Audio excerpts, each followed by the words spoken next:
કે મારી ઇન્કમ હતી એવું નથી, મારું પેન્શન પણ સારું એવું આવે છે, ગવર્નમેન્ટ જોબ છે, પણ એમને એમનો પોતાનો લક્ષ્ય હતું કે ક્યારેય મારે એમની પાસેથી પૈસા ના માંગવા પડે. અત્યારે એવું એટીએમ એમની પાસે રહી છે, મારે પેટ્રોલ પુરાવા નથી, મને પેટ્રોલના પૈસા આપે છે. એટલે આ રિઝલ્ટ છે એટલે કહીએ છીએ, કોઈને મોટિવેશન નહીં, ખાસ આ કરશો તો થશે. હવે પછી એક જોરદાર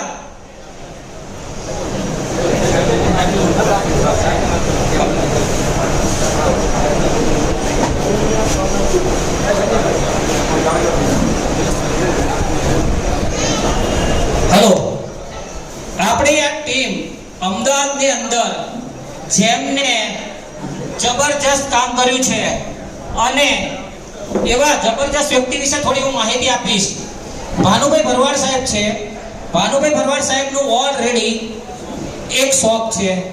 ઓલરેડી એમની પાસે એમની પોતાની ઇન્કમ 1.5 થી 2 લાખ રૂપિયા પોતે પર્સનલ કમાઈ રહ્યા છે. છતાં પણ એમને એક એમનું પોતાનું લક્ષ્ય હતું કે હું ક્યારેય, એમનો પરિવાર જો કેટલો મોટો છે, 4 બાળકો, 2 બેબીઓ, 6 પરિવાર, એની અંદર એમને લગ્ન પ્રસંગ બધા ઘણા કર્યા છે. પણ એવા ભાનુભાઈ ભરવાડ સાહેબે આ બિઝનેસ શા માટે કર્યો કે ભાઈ ભાનુભાઈ ભરવાડ સાહેબને છે ને કમરનો દુખાવો હતો. કમરના દુખાવાને કારણે એક કાયમ પલંગ ઉપર સૂતા હતા, પેટી પલંગ ઉપર, લાકડા ઉપર સૂવાનું હતું. એવા ટાઈમે એમને આ બિઝનેસ એમને જોયો અને આ પ્રોડક્ટ લીધી. પણ એમને એક મોટું કામ કેવું હતું ખબર સાહેબ?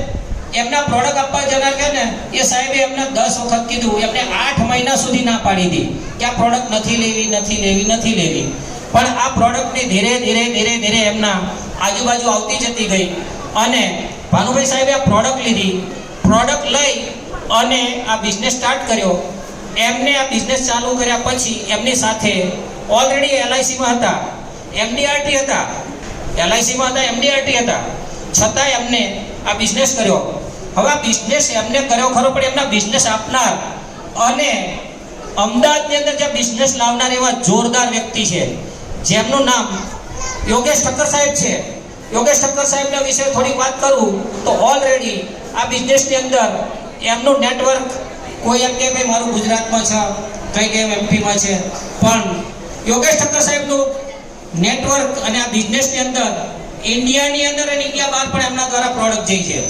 તાકી એમને પોતે એકલાય નથી વાપરી, એમનો આશય એટલો હતો કે બધાને સહાયત સારી આપવી. તો હું એવા જોરદાર તાકી એમને ઊભા થઈ અને વેલકમ કરીશું ભાનુભાઈ ભરવાડ સાહેબ અને યોગેશ ઠક્કર સાહેબ. વેલકમ ટુ ઠક્કર સાહેબ, વેલકમ ટુ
જોરદાર જબરજસ્ત સુરેન્દ્રનગર ટીમનો તાકે બહુ ધન્યવાદ તાકે અમને ફૂલોથી એમનું સ્વાગત કર્યું બદલ. હું હવે સુરેન્દ્રનગરની ટીમને કહું છું કે યોગેશ ઠક્કર સાહેબનું સુરેન્દ્રનગરની ટીમ આવી અને વેલકમ કરશે, એમના બુકેથી એમનું વેલકમ કરે. સુરેન્દ્રનગરની ટીમ, સુરેન્દ્રનગર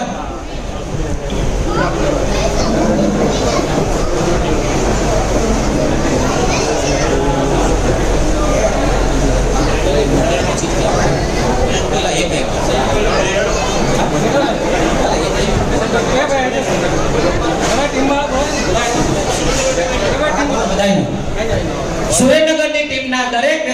નહીં અને જેટલા લોકો હાજર છે એ લોકો આવી યોગેશ ઠક્કર સાહેબનું વેલકમ કરે અને બુકે આપશે. સુરેન્દ્રનગરની ટીમ જોરદાર, તાકી એમને આટલું મોટું એક આયોજન કર્યું છે, જબરજસ્ત આયોજન. તાકી આ કામ કરવું સહેલું નથી. આપણા ઘરે એ મહેમાન આવે ને તો બી આપણે હેરાન પરેશાન થઈએ છીએ, શું જમાડીશું, શું કરીશું. પણ આ બધા જાનબાદ લીડર જેમને પોતાનું દિલ ચાહી અને જોરદાર યોગેશ ઠક્કર સાહેબનું સન્માન. Surendranagar team welcome all.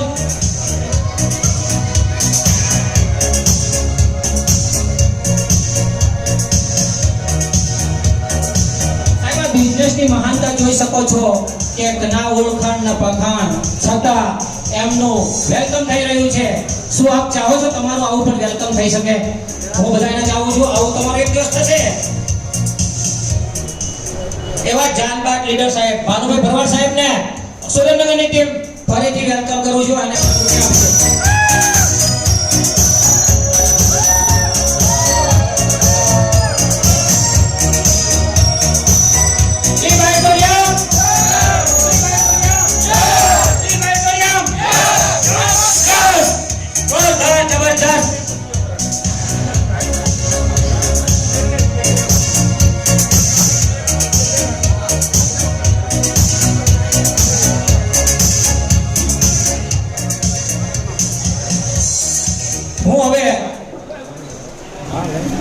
મારું માઇક આમ તો મારાથી અપાય નહીં કે મારાથી વડીલ છે આ બિઝનેસના, પણ આટલો મોકો આ બધાએ મને આપ્યો એ બદલ હું સુરેન્દ્રનગર ટીમનું પણ જોરદાર હાર્દિક દિલથી સ્વાગત કરું છું.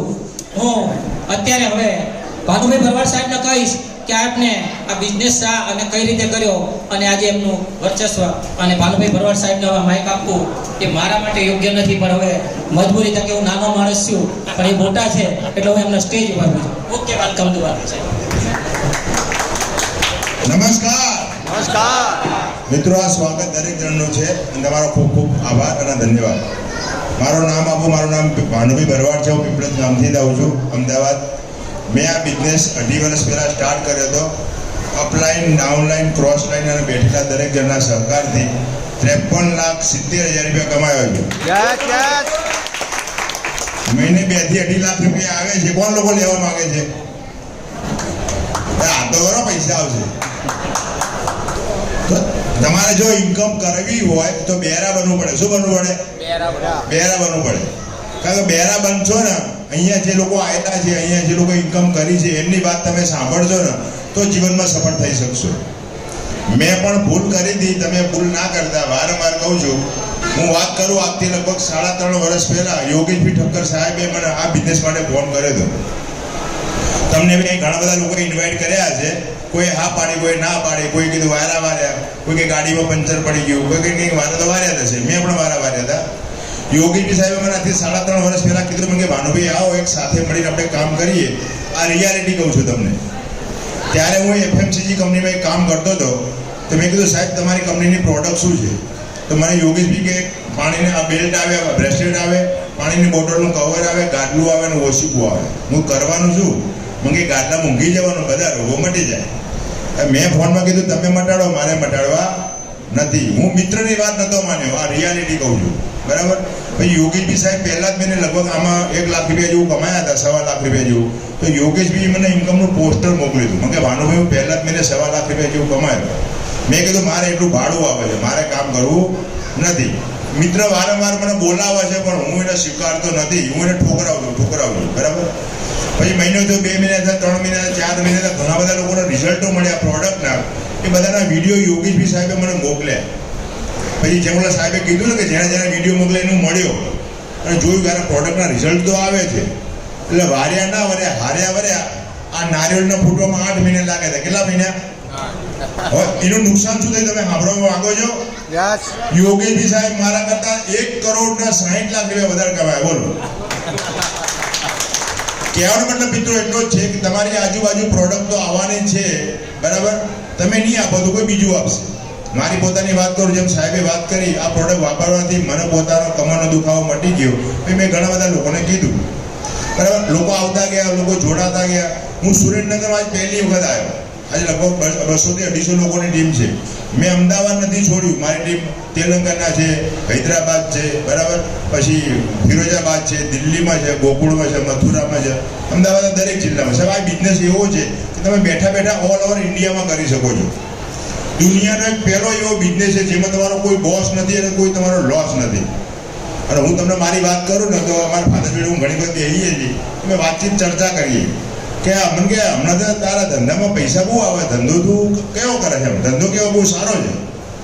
મેં કીધું આપણે જૂનો ધંધો હતો ને એવો ધંધો છે કે નવો કોઈ ફેર નથી. મને કેવો? હું આપણા બાપ દાદા શું ચલાવતા હતા? ગાયો ચરાવતા હતા, આપણે માણા ચરાવીએ છીએ. વાત સાચી? તો મને સારું કહેવાય. મને કે બીજી સામ્યતા શું છે? હું આપણે ગાયો દોઈએ તો દૂધ દિવસમાં કેટલી વખત આવે? 2 વખત આવે ને, સવારમાં 5 વાગે, સાંજે 5 વાગે. સાહેબ આ કંપની તમને દિવસમાં 2 વખત પૈસા આપે છે. બોલો ભાઈ, આવે છે પૈસા? 2 વખત પૈસા આવે. આ બધાના ખાતામાં 2 વખત દિવસમાં પૈસા આવે છે. મગર ત્રીજી સામ્યતા કેવી છે? હું ગાય ખાય ઘાસ, પૂરો ખાય, ઠોર ખાય, બધું ખાય, પણ દૂધ કેવું આવે? વ્હાઈટ આવે ને, બરાબર. અહીંયા બી ઇન્કમ આવે છે, વ્હાઈટ આવે છે. બોલો, ઇન્કમ ટેક્સ, TDS, GST બધું કપાઈને જ આવે. એટલે ઇન્કમ જે આવે એકદમ ચોખ્ખી આવે. તમારે કોઈને ડરવાની જરૂર નથી. તમે જાહેરમાં કહી શકો, જેમ સાહેબ આપણે 1 કરોડ ને 65 લાખ રૂપિયા કમાયા તો જાહેરમાં બોલે છે. બાકી બીજી બધી ઇન્કમ લોકો કરતા હોય છે, છુપાવતા હોય. અહીંયા જે ઇન્કમ આવે છે વ્હાઈટ આવે. ત્રીજી વાત કેવી છે કે કોઈ પણ ગાય હોય દૂધ વધારે ક્યારે આવે? વધારે ફરે ત્યારે ને, બરાબર. આ સાહેબ જો આખા ઇન્ડિયામાં ફરે એમાં વધારે પૈસા આવે, આપણે ગુજરાત પૂરતા તો પૈસા ઓછા આવે. તો તમે વધારે કામ કરી શકો છો. મિત્રો, બિઝનેસ બહુ સારો છે, તમારે લોકોને કહેવું પડશે. પણ આ બિઝનેસમાં રહેવા માટે તમારે ડિસિપ્લિનમાં રહેવું પડે. શેના માટે રહેવું પડે? ડિસિપ્લિન. એટલે કે તમારી આની જે મિટિંગ હોય છે, સવારમાં ઝૂમ મિટિંગ હોય છે, તમે ઝૂમ મિટિંગમાં જાતે આવો, તમે જાતે પ્રોડક્ટ વાપરો. કેટલા લોકો ડિસ્ટ્રીબ્યુટર છે આમાં? બરાબર. તો કેટલા લોકોએ બેલ્ટ બાંધેલો છે? આવો જો, હાથ ઊંચા થઈ ગયા. અમુક લોકો શું છે, પ્રોડક્ટ ડિસ્ટ્રીબ્યુટર થઈ ગયા હોય પણ પોતે પ્રોડક્ટ વાપરતા ના હોય. બીજા શું કે પ્રોડક્ટ બહુ સારી આવે. બોલો, કોઈ માનશે? કોઈ વાત? કોઈ માને વાત? હું પોતે ચા પીતો હોય, બીજાને કહું કે ચા પીવાથી નુકસાન થાય, કહેવાય ના? કે પહેલાં મારે પોતાને ચા પીવાની બંધ કરવી પડી, કે લોકોને કહેવાય. બરાબર. એટલે તમારે પોતાને જાતે ડિસિપ્લિનમાં રહેવું પડશે. ટાઈમસર તમારે મિટિંગમાં આવવું પડશે. તમારે જાતે પ્રોડક્ટ વાપરવી પડશે. બરાબર. બીજી વાત તમને કરું, સાહેબ, પેપરમાં, ટીવીમાં એક જાહેરાત આવે છે, દાને દાને મેં કેસર કા દમ. અજય દેવગન આવે છે ને, તો અજય દેવગન શું ગુટખા ખાતો હશે બેન? નહીં ખાતો. અચ્છા, એની બહુ છે, એનું નામ છે કાજલ. સાહેબ, એ કાજલ ખાતી છે ગુટખા? નહીં ખાતી. એનો છોકરો ખાતો હશે? એ લોકો જુઠ્ઠું બોલે છે. અહીંયા આપણે સાચું બોલવાનું છે. આ પ્રોડક્ટ હું વાપરું છું, મારા 6 બાળકો છે, 4ના લગ્ન થઈ ગયા, છોકરાના ઘરે છોકરા છે, મારા છોકરા વાપરે છે, એના છોકરા વાપરે છે, મારા પપ્પાએ વાપરે, મારી મમ્મી વાપરે. એટલે ઘરમાં 15 જણા પ્રોડક્ટ વાપરે છે. આપણે સાચું બોલવાનું છે. તમે પણ આ જાતે પ્રોડક્ટ વાપરો છો, એ લોકોને કહેશો ને તો અંતરાત્માનો અવાજ આવશે. કેવો આવશે? તમારે જાતે પ્રોડક્ટ વાપરવાની છે. પ્રોડક્ટ એકદમ સહેલી છે. પ્રોડક્ટ બેલ્ટ બાંધી રાખવાનો છે, મેગ્નેટ વાળું પાણી પીવાનું છે, રાતે 7 થી 8 કલાક ગાડામાં ઊંઘવાનું છે. આજ આપણે કીધું. બેન, તમે ડ્રેસ લઈને આવ્યા તો લોકો નથી કહેતા કે આ ડ્રેસ આપણે લઈને આવ્યા? બરાબર. કોઈ પિક્ચર જોઈને આવ્યા તો લોકોને કહીએ છીએ. અહીંયા આપણે જાતે વાપરવાની છે. લોકોને મેં આ જ કર્યું, કંઈ નવું કામ નથી કર્યું. ઓલું જે કામ કર્યું આપણે લોકો નથી કમાતા, લોકો કમાય છે. અહીંયા આપણને એક સારી કમાવાની તક મળે છે. બરાબર. હું આભાર માનું છું મારા સિનિયર યોગીબી ઠક્કર સાહેબનો, જેમને મારું માઇન્ડ વોશ કર્યું. માઇન્ડ વોશ કરવામાં 8 મહિના લાગ્યા હતા. તમારા લોકોનો કેટલો ટાઈમ લાગશે મને ખબર નથી, પણ હું જ્યારે લાગી ગયો ને ત્યારે એક ધૂન લાગી ગઈ હતી. લોકો મને ઘરવાળા ગાંડો કહેતા હતા કે સાલો ગાંડો થઈ ગયો, રાત દિવસ ઈ બાયોટોરિયમ, ઈ બાયોટોરિયમ, ઈ બાયોટોરિયમ, ઈ બાયોટોરિયમ. આવી લત તમને લાગશે ને ત્યારે તમને અમારે જેવી સફળતા મળશે મિત્રો. બરાબર. એટલે તમારે લગાતાર કામ કરવું પડે, ડિસિપ્લિનમાં રહીને કામ કરવું પડશે, જાતે પ્રોડક્ટ વાપરવી પડશે. કે લોકોને કહેવાનું છે, મિટિંગમાં આવવાનું, લોકોને લાવવાના. અમદાવાદમાં હર ગુરુવારે મિટિંગ થાય છે, ધોળકામાં મિટિંગ થાય છે, તમારા સુરેન્દ્રનગરમાં આવનારા દિવસોમાં મિટિંગ સ્ટાર્ટ થઈ જશે. આ પહેલી મિટિંગ છે, ઈ બાયોટોરિયમની ઓપન મિટિંગ આ પહેલી છે. દિવસે દિવસે ઘણા બધા લોકો આવવાના જ છે. બરાબર. અને તમારે શું કરવાનું છે? તમારા જે અહીં સિનિયર છે ઉપેન્દ્રભાઈ ને સંજયભાઈ, જોડે મારે જોરદાર તાલી થઈ જાય. જો મેં જે સફળતા મેળવી, હું તમને એનું રહસ્ય કહું. હું આમાં આવ્યો ને પહેલા અર્જુન હતો. શું હતો? અર્જુન. મારા સિનિયર યોગીબી શંકર સાહેબને હજારો સવાલ પૂછ્યા હતા, પણ આવી ગયો ને પછી શું બની ગયો? હનુમાન બની ગયો. શું બની ગયો? હનુમાન. પછી આવી ગયા ભાઈ યોગીબી સાહેબ કહે કે ભાનુભાઈ રાત તો રાત, ભાનુભાઈ યોગેશભાઈ સાહેબ કહે દિવસ તો દિવસ. આપણું મગજ દોડાવવાનું. તમે કેટલા લોકો પૈસા કમાવા માંગો છો? તો તમારે શું કરવાનું ખબર છે? ઉપેન્દ્રભાઈ સાહેબ ને સંજયભાઈ કે એવું કરવાનું. ભૂપેન્દ્રભાઈ કે તમારા ઘરે 5-25 માણસો ભેગા કરો તો તમારે ભેગા કરવાના, બરાબર. પછી લોકોને મીટિંગ કરાવો તો મીટિંગ કરાવી દેવાની. મેં આમાં કઈ મગજ દોડાય નહીં. મારી પોતાની ઓફિસ હતી અને મારી ત્યાં પહેલી મીટિંગ થયેલી ત્યારે યોગેશભાઈ મને એક ફોટો બતાવ્યો હતો, જોશનાબેનનો ફોટો બતાવ્યો. જોશનાબેન માટે જોરદાર તાલી થઈ જાય. મને યોગેશભાઈ એવું કીધું મને કે ભાનુભાઈ આ જોશનાબેન છે જેમની ઉંમર 63 વર્ષની છે અને જેમને આમાંથી 5 લાખ રૂપિયા ઇન્કમ કરી. હવે આપણે તો યાર જનૂન ચડે ને. અત્યારે હું 0 પર હતો પણ ડાકોર ચાલતા જતા હોય આપણી બાજુમાંથી કોઈ માજી 70 વર્ષના નીકળે ને જય રણછોડ માખણ છોડ જય રણછોડ, આપણે જનૂન ચડે. હું આ માજી જો 5 લાખ રૂપિયા કમાઈ શકતા હોય તો આપણે તો કમાઈ શકીએ ને. એટલે મૂછો નહીં રાખતા પણ મારે તો છી, બરાબર બરાબર. આપણે જનૂન ચડ્યું, મેં કામકાજ ચાલુ કર્યું. અત્યારે જોશનાબેનની ઇન્કમ લગભગ 30 લાખની બાજુ છે, આપણે 53 લાખ રૂપિયા કમાયા. કહેવાનો મતલબ શું છે કે પહેલા હવે વધારે કમાય એવું નથી. તમે ચાહો ને તો ઉપેન્દ્રભાઈ કરતા પણ વધારે ઇન્કમ કરી શકો છો, તમે ચાહો તો સંજયભાઈ કરતા પણ વધારે ઇન્કમ કરી શકો છો, બરાબર. રામચંદ્ર ભગવાન કરતા હનુમાનના મંદિર વધારે જોયું છે ને તમે. કેમ? હનુમાન શું હતા? દાસ હતા, બરાબર. એટલે તમે દાસ થઈ જજો ઉપેન્દ્રભાઈના અને સંજયભાઈના, તમે પણ પૈસા કમાવજો. Thank you very much. જોરદાર જોરદાર ભાનુભાઈ સાહેબ માટે એકવાર જોરદાર તાળીઓ. તાકી એમને એમનો પરિચય આપ્યો અને એમને જે 8 મહિના લેટ કરી જે એમને નુકસાન ભર્યું ને એ એમને આજે કીધું. 1 કરોડ ઉપરનું નુકસાન એમને લીધું છે. કોણ આમાં 1 કરોડનું નુકસાન લેવા માંગો છો? કોઈ માંગો છો? ના માંગતા હોય તો ઉપેન્દ્રભાઈ અને સંજયભાઈ સાથે જોડાઈ જજો તો જરૂર તમને સફળતા મળશે. એવું ના માનશો કે આના માટે કંઈ બીજું છે. એ ક્યાં એટલું કરી એટલે પૈસા મળે. તાકી મેં પણ શું કર્યું ખબર છે? મારા ભત્રીજા કિરણભાઈ કીધું કાકા મીટિંગમાં આવવાનું એટલે જવાનું. મેં ક્યાંય પૂછ્યું નથી મીટિંગ કેમ જવાનું. મેં ક્યારેય એને સવાલ નથી પૂછ્યો. એ સવાલ ના પૂછ્યો એટલે આજે હું આ સ્ટેજ ઉપર આવી શક્યો. નકર મેં એને પૂછ્યું હોત શું કરવાનું તે પણ એમ કહેતો કાકા જવા દો તમે. એટલે આપણે કોઈ પૂછીએ ને તો એવું થઈ શકે છે. અને સલાહ તો આપણે આપનારા ઘણાય છે, આનું આમ થાય આનું આમ થાય, પણ આપણે તો પોતાનું દિમાગ છે. માણસ પોતે એક જ એવો વ્યક્તિ છે કે એ એસીમાં રહેવાનું વિચારે, ક્યારેય પશુ એસી વિચારતો નથી. માણસ પાસે એકની પાસે જ એવી બુદ્ધિ છે કે એની પાસે એવી વિચાર શક્તિ છે કે સારું વિચારી શકે છે. શું આપ ચાહો છો કોકની ભલાઈ કે કોકને મદદ કરવા માંગા? જેટલા લોકો કોઈને સાજા કરવા માંગતા હોય એ પોતાનો હાથ ઊંચો કરે જોરદાર. તાકી આ બધાને આપણે ધન્યવાદ